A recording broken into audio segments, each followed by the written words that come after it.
Smartphone ලෝකයේ අනාගතය 2026 දී කොහොම වෙනස් වෙයිද කියලා නම් අපි කාටවත් හිතා ගන්න බැරි තත්වයකට ඇවිල්ලාද කියලා සමහර වෙලාවට හිතෙනවා.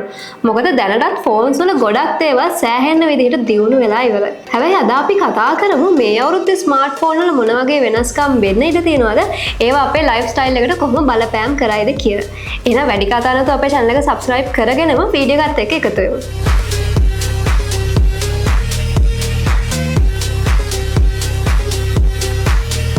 මුලින්ම අපි කතා කරමු දැනට ලෝකයේ හැමෝගෙම අවධානය දිනාගෙන ඉන්න AI ගැන. AI නිසා කොච්චර ප්‍රශ්න ඇති වෙන ප්‍රවණතාවයක් තිබ්බත් දැනට නම් මේ AI ලෝකයෙන් යන පාටක් නම් පේන්නේ නැහැ. ඒ වෙනුවට 2026 දී තව තවත් AI වැඩියෙන් පාවිච්චි වෙන ස්මාර්ට්ෆෝන්ස් ලෝකයට එන කාලයක් වෙයි කියලා තමයි ගොඩාක් ටෙක් ප්‍රොෆෙෂනල්ස්ලා අනාවැකි පළ කරලා තියෙන්නේ. Mid Range phone, budget phone හෝ ෆ්ලැග්ෂිප් ෆෝන් වගේ ඕනම ෆෝන් එකකට AI ෆීචර්ස් ඉන්ක්ලූඩ් කරලා තමයි ඉස්සරහට එන ඕනම ෆෝන් එකක් රිලීස් වෙන්නේ. දෙවැනියට අපි කතා කරමු හයිබ්‍රිඩ් 5G ගැන. 6G ටෙක්නොලොජි එක ගැන නම් තාම කවුරුත් කතා කරන පාඩක් පේන්නේ නැහැ. ඒ වෙනුවට 5G තාක්ෂණයෙන් ඉස්සරහට ගිහිල්ලා ටිකක් ඇඩ්වාන්ස් නෙට්වර්ක් ෆීචර්ස් එයි කියලා තමයි ගොඩාක් අය ප්‍රෙඩික්ට් කරන්නේ.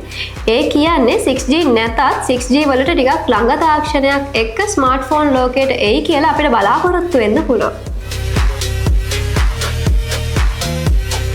ඊළඟට සැටලයිට් කමියුනිකේෂන් ගැන කතා කළොත් දැන් ඒවායේ තියෙන සමහර වාසිදායක ෆීචර්ස් සහ පාවිච්චියේ පහසුව නිසාම ගොඩාක් අය Starlink වගේ නෙට්වර්ක් වලට යොමු වෙනවා අපි දැක්ක මේ පසුගිය අවුරුද්දේ. ඉතින් ඉස්සරහට ගොඩක් මේ සැටලයිට් පැත්තට යොමු වෙන එක වැඩි කරන්න විශේෂයෙන් අලුත් ෆ්ලැග්ෂිප් ස්මාර්ට්ෆෝන් වලට සැටලයිට් කනෙක්ටිවිටි ඔප්ෂන්ස් වැඩිපුර එයි කියලා අපිට අනුමාන කරන්න පුළුවන්. හතරවෙනියට අපි කතා කරමු ෆෝන් බැටරි සහ ෆාස්ට් චාර්ජින් කොච්චර දුරට වෙනස් වෙයිද කියලා.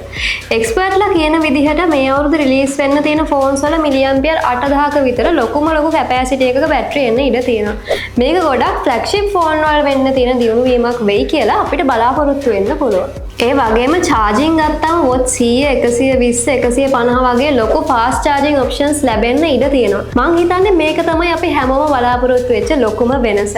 මොකද ස්මාර්ට්ෆෝන්ස් කොච්චර ස්මාර්ට් වුණත් බැටරි සහ චාර්ජින් සම්බන්ධයෙන් දියුණුවක් නැත්නම් ඒක ඇත්තටම පාවිච්චියට සුදුසු වෙන්නේ නැහැ.